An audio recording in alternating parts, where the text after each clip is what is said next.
Bonjour à tous et merci d'être connectés à Aréam. Je reçois le fils d'Élohim Dieu, le prophète Myriam Banza, qui nous vient de Pointe-Noire. C'est toujours bien de le signifier. Bonjour prophète. Bonjour Monsieur Diaz. Alors, déjà il faut dire que vous êtes une femme. On ne vous appelle plus prophétesse, mais on vous appelle désormais prophète. On ne vous appelle pas fille de Dieu, mais fils de Dieu. Vous n'êtes pas servante, mais servant de l'Éternel.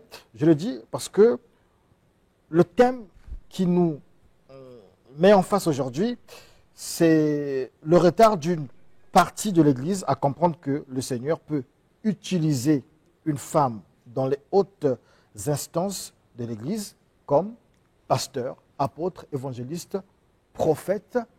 Et lorsqu'on a ce thème, on se dit, mais vous ramez, on a l'impression, à contre-courant de ceux qui disent haut et fort, en se basant sur la Bible, que la femme n'a pas le droit à la parole dans l'Assemblée de Dieu. Merci beaucoup. Je pense que ceci est une grande opportunité pour nous d'apporter, peut-être pas définitivement, mais en grande partie, la lumière sur cette question. Alors déjà, pour ce qui concerne le terme prophète, je l'ai dit la dernière fois, que les dons et les ministères ne sont pas des cadeaux matériels, physiques. Ce sont des grâces esprits que le Seigneur imprime dans l'esprit de l'humain. Donc c'est son esprit qui est prophète. Même quand on est dans un corps physique masculin, c'est votre esprit qui est prophète. C'est votre esprit qui est docteur, pasteur, ce n'est pas votre corps physique. En fait, c'est l'ignorance d'une partie de l'Église sur l'homme intérieur. Une partie de l'Église ignore c'est quoi l'homme intérieur. C'est pourquoi ils ont soutenu les raisons de Paul, même quand ces raisons n'étaient plus valables à ce jour, ben, ils ont continué à les soutenir. Ça veut dire que cette partie de l'Église... Ça veut dire aussi que Paul s'était trompé? Non, Paul ne s'est pas trompé, mais c'est ceux qui soutiennent les raisons de Paul, qui ne sont plus valables aujourd'hui, qui ont un Saint-Esprit en retard. Alors, je vais vous le prouver tout de suite avec les Écritures. Ça veut dire que ce que Paul avait dit était juste et vrai, mais dans un contexte et dans une époque donnée. Exactement. Okay, et aujourd'hui, ces raisons sont révolues. Alors, pour faire de façon simple, j'espère que j'aurai le temps de vous donner tous les éléments scripturaires, doctrinales. Vraiment, je le souhaite pour que ça apporte assez de lumière, parce qu'à cet âge de l'Église où nous sommes, après même les âges de l'Église, il est quand même étonnant de voir qu'une partie de l'Église traîne sur les petites questions, comme la femme peut ou n'est pas prêchée, c'est trop primaire. Alors, on va consacrer ces quelques minutes pour les aider à se rattraper. Alors, en effet, quand nous lisons la Bible, un seul homme parle de la question du statut de la femme dans l'Église. Il s'agit de l'apôtre Paul. Et l'apôtre Paul a donné des raisons, on va dire 4 ou 5 raisons de base, sur lesquelles il se base pour dire que je ne permets pas à la femme d'enseigner et de prêcher. Malheureusement, ceux qui lisent ces versets ne font pas attention qu'il a donné des raisons qui sont là. Et ces raisons-là, aujourd'hui, ne sont plus valables. Ces raisons-là sont révolues. Ce sont des questions qui ont déjà trouvé leur réponse et ce sont des problèmes qui ont déjà trouvé leur réponse depuis des années. Et c'est quand même étonnant de voir que les gens continuent à transporter ces mêmes questions, mais tandis qu'ils ont déjà été résolus, il y a un problème. Ils ont un problème avec leur Saint-Esprit. Alors, pour aller très rapidement, si nous prenons tous les versets bibliques, là où Paul parle, interdit la femme de prêcher, il a donné 4 ou 5 raisons, s'ils font très bien attention. C'est comme aujourd'hui, quand vous allez devant les portes d'une toilette. Vous voyez que c'est écrit « N'entrez pas parce que c'est occupé ». Alors, vous sortez, vous allez dire à tout le monde là-bas « N'y allez pas parce que c'est occupé, n'y allez pas parce que c'est occupé ». 10 jours après, vous continuez à dire aux gens, n'y allez pas parce que c'est occupé. Mais non, il y a bien une raison. Si c'était occupé il y a 10 jours. Mais aujourd'hui, certainement la personne qui occupait l'endroit est sortie. Il y avait une raison qui faisait que vous n'entriez pas ce jour-là. Et il faut vérifier si la raison est toujours valable. Il faut vérifier si les toilettes sont toujours occupées. Il se peut que la personne est sortie et qu'on peut continuer à occuper les toilettes. Mais non, la personne se dit, c'est occupé, il n'a pas fait attention à la raison pour laquelle il ne fallait pas rentrer à cette heure-là. Avant de venir à ces 4 ou 5 heures. Exactement. Alors, quand vous prenez tous les passages de l'apôtre Paul, là où il dit, ici la femme ne prêche pas, il a donné une raison. La première raison de tous ces passages, il dit que c'est parce que la femme a été responsable du péché originel. Deuxième raison de tous ces passages qu'il donne, si vous les rassemblez, c'est qu'il dit que c'est parce que l'homme est venu avant la femme. Donc la femme est sortie de l'homme. Donc l'homme est son aîné. Donc on va dire c'est à cause du droit d'aînesse que la femme ne peut pas prêcher en public là où il y a des hommes où on enseignait. Troisième raison, c'est parce qu'il dit que c'est à cause de la loi. Donc la loi de Moïse, du judaïsme, que la femme ne peut pas prêcher. Quatrième raison, Paul dit que c'est... Bon, ça c'est des gens qui interprètent mal cette raison-là, parce qu'il dit dans le livre de Pierre, on va dire c'est 1 Pierre, là où Paul dit que c'est à cause on va dire, de son sexe faible. Pour dire simple, c'est à cause de la faiblesse du corps physique, pour certaines personnes qui essaient d'interpréter comme ça. Alors donc, voilà au moins les 5 grandes raisons sur lesquelles l'apôtre Paul s'est basé. Mais aussi, certains ajoutent une autre raison. Et cette raison est due à la confusion du rôle du sacrificateur physique de l'ancien temps et du pasteur de cette époque. Les gens pensent que, comme dans l'ancienne alliance, la femme n'était pas sacrificateur, et donc dans la nouvelle alliance, comme le pasteur joue le même rôle que le sacrificateur, donc la femme ne peut pas être pasteur. Or, c'est une grande confusion, c'est vraiment un manque de connaissance, même des Écritures. Et je vais les éclaircir tout à l'heure, et vous allez vous rendre compte qu'il est temps que les gens se mettent à jour, quoi. Parce qu'il y a des choses plus grandes à voir dans la parole. Déjà, pour la première raison. Alors, la première raison, rapidement. Elle n'est plus valable, la première raison. Elle n'est plus valable, Pourquoi? mon Dieu. Le péché originel reste toujours péché originel. Pour un bon croyant, même un simple lecteur qui n'a pas le Saint-Esprit, c'est que le Messie Yeshua est descendu du ciel, mort au calvaire pour le péché originel, pour pardonner et ôter le péché originel. Si le Christ, Hamashia, est descendu mourir, il dit c'est pour enlever et pardonner le péché originel. Pardonner, qu'est-ce que ça veut dire? Pourtant, les conséquences sont toujours là. La femme enfantera dans la douleur. Ça n'a pas changé. Oh, je vais vous donner les réponses à ça. Tout ça, ça a été résolu. Je vais vous le prouver tout à l'heure. Alors, la femme a été punie quand il y a eu le péché originel. Le Seigneur descend pour donner des punitions. C'était des punitions qu'il avait données à la femme, au serpent et à l'homme par rapport au péché originel. Il dit à la femme, toi, comme punition, tu enfanteras avec douleur et l'homme va dominer sur toi. Ça veut dire que la domination de l'homme sur la femme est une punition à cause du péché originel. En d'autres termes, il n'en était pas le cas avant le péché. Ça veut dire qu'avant le péché, l'homme ne dominait pas sur la femme. La domination de l'homme sur la femme est venue à cause du péché originel. Et quand le Messie vient mourir au calvaire et dit pardonnez le péché originel, il a pardonné et les hommes et les femmes. Alors qu'est-ce qu'il fait?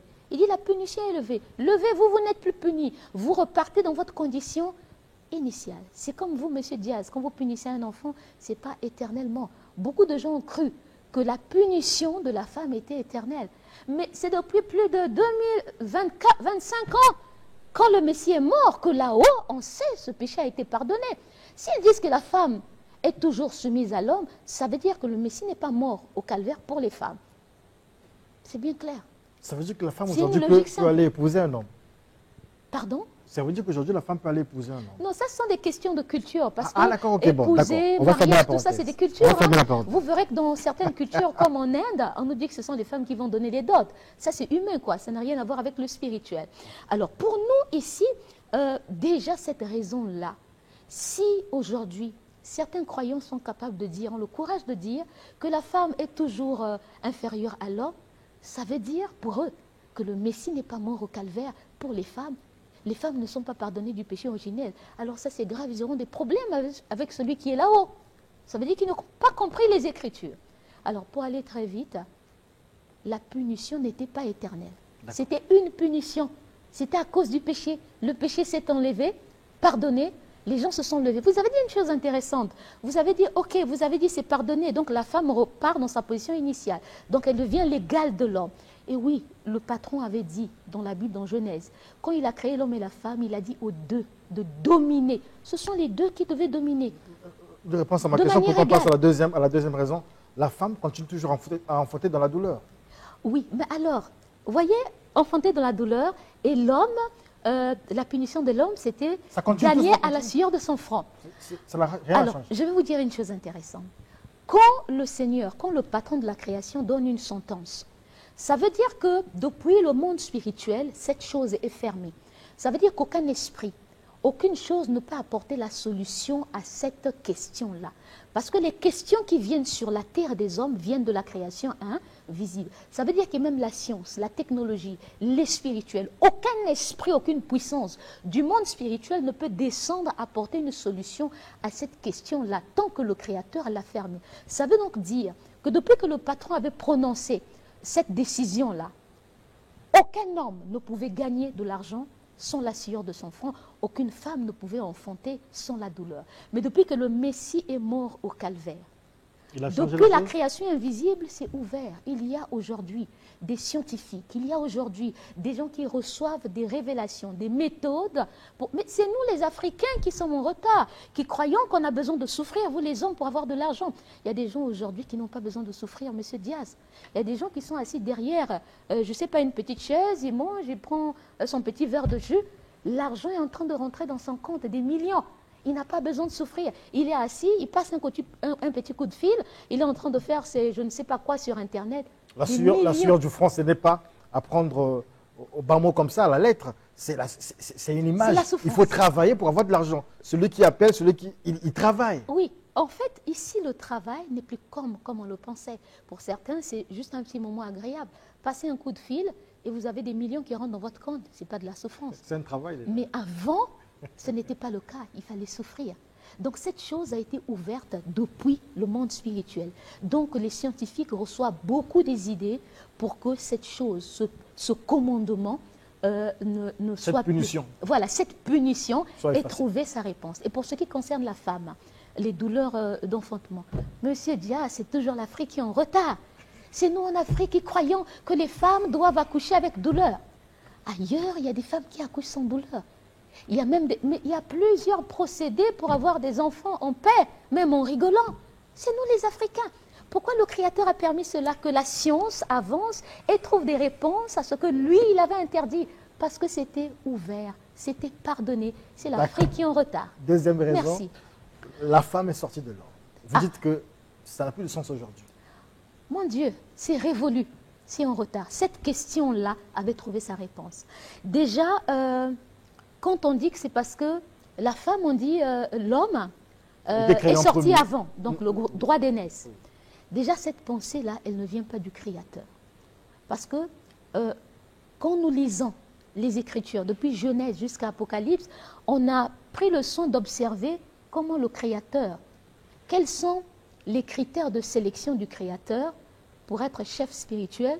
On a compris que c'était tout à fait le contraire de ce que Paul nous raconte.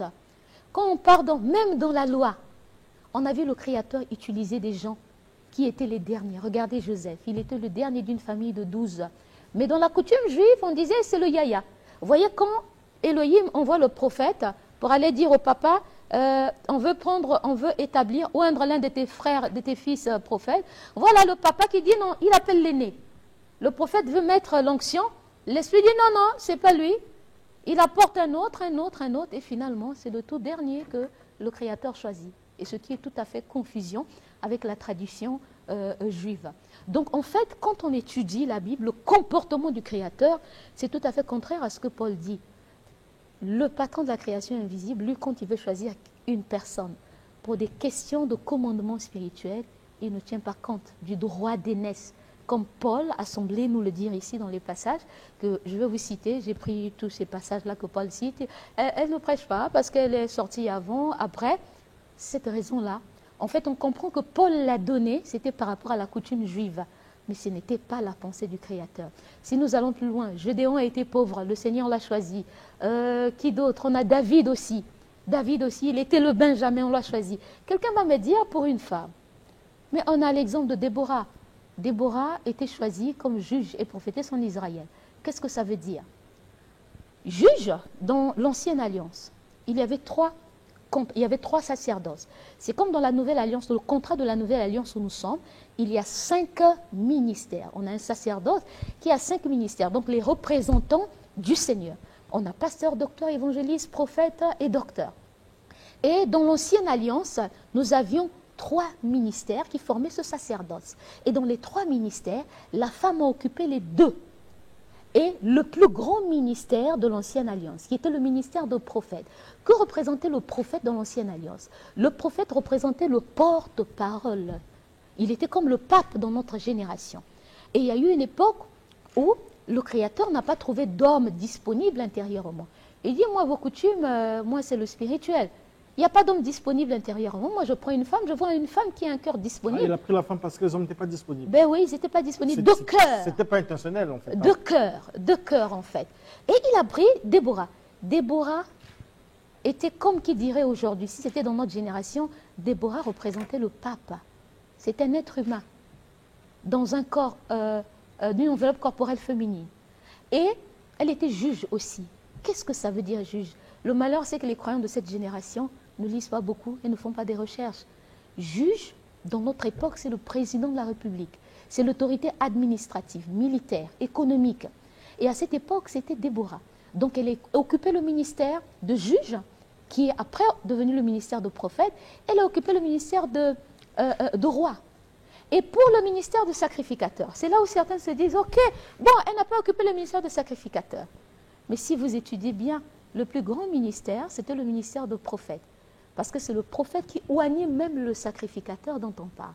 Le sacrificateur physique de cette époque-là, son rôle, c'était pour faire l'autre là, comment on appelle les sacrifices, donc apporter les sacrifices du peuple pour l'expiation des péchés, pour rendre grâce, quand quelqu'un veut rendre grâce, il apporte un type d'animal, les holocaustes et tout.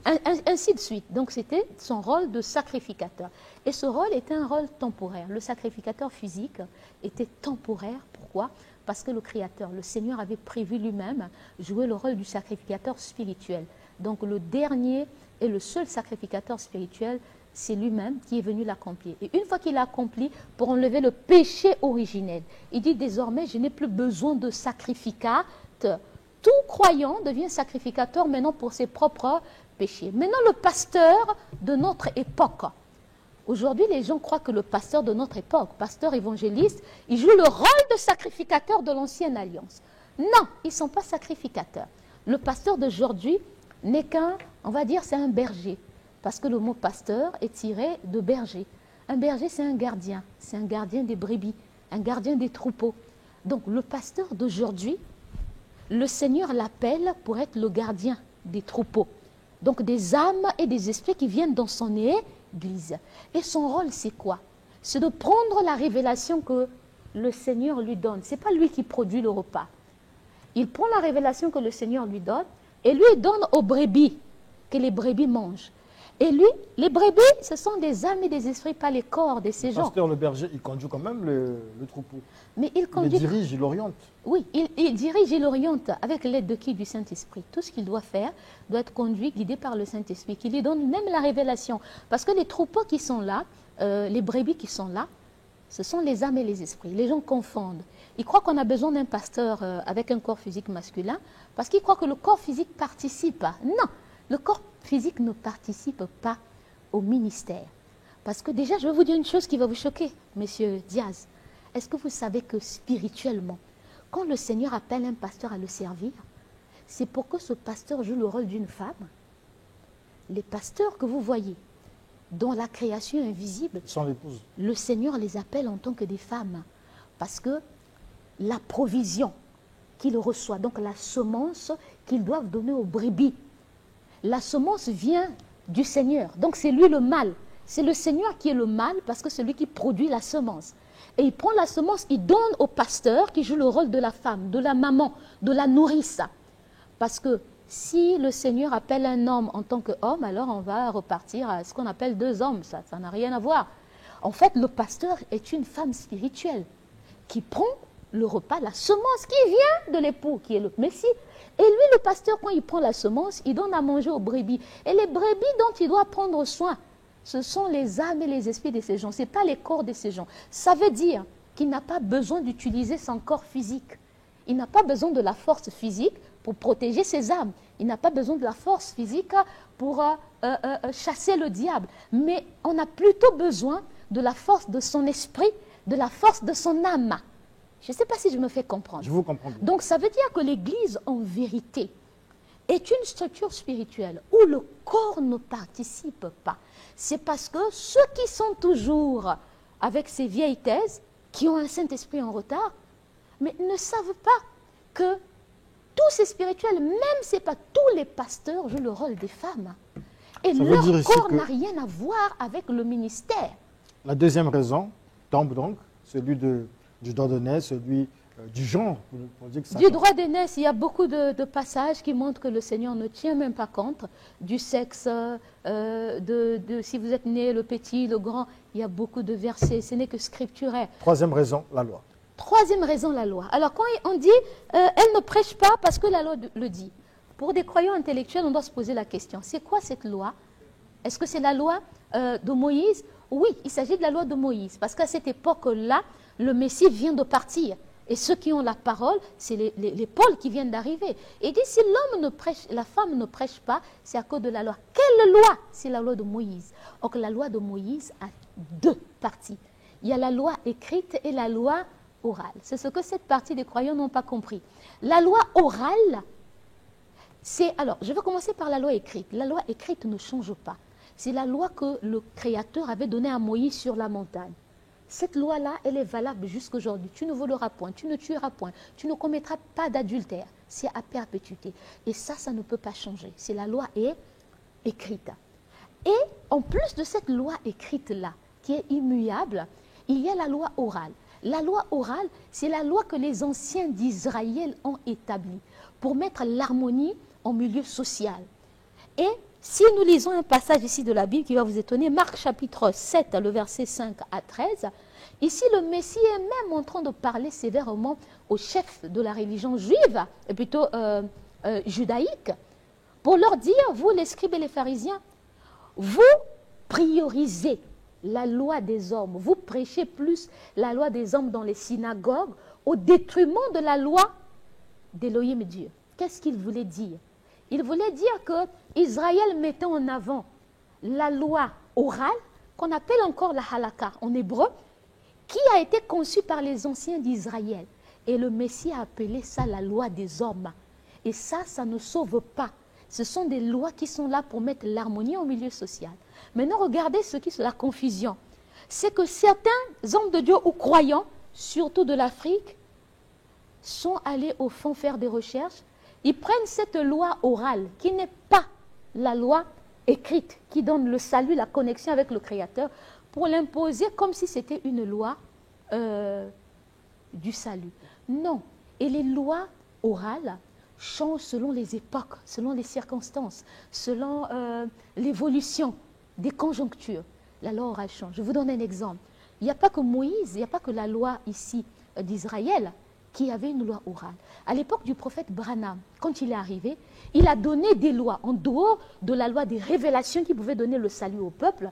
Le prophète Branham a donné des lois orales. La loi orale, c'est une loi que le Seigneur permet à un prophète d'établir dans une génération pour permettre aux gens de cette époque de mieux vivre par rapport aux circonstances compliquées de la génération. Branham a dit à son époque que la télévision était la vision de l'enfer. Le mariage entre noir et blanc, c'était une hybridation de semences. C'était une loi orale, ce n'était pas une loi perpétuelle jusqu'à aujourd'hui. Justement, on vous comprend. À cette époque, nous sommes malheureusement à la fin du temps à cette époque. Prévu, mais il nous reste une raison, la nature de la femme. On vous laisse. Paul aussi a donné des lois orales aujourd'hui que certains hommes de Dieu refutent. Je vais répondre à votre question. Paul a dit, il souhaite que tout le monde soit comme lui, c'est-à-dire sans femme, qui ne soit pas mariée. Et là, les gens ne disent pas que Paul est intéressant. Mais Paul dit bien qu'il souhaite aussi que les gens soient célibataires comme lui. Si vous n'êtes pas marié, évitez, mais mariez-vous si vous brûlez. C'était une loi orale. Les lois sur les vierges, ainsi de suite. C'était des lois qui n'étaient pas liées au salut. Et la loi orale fait partie de la dernière hiérarchie des normes. Ça ne sauve pas. Ça change selon les temps. C'est une question de connaissance, de bonne connaissance de la parole.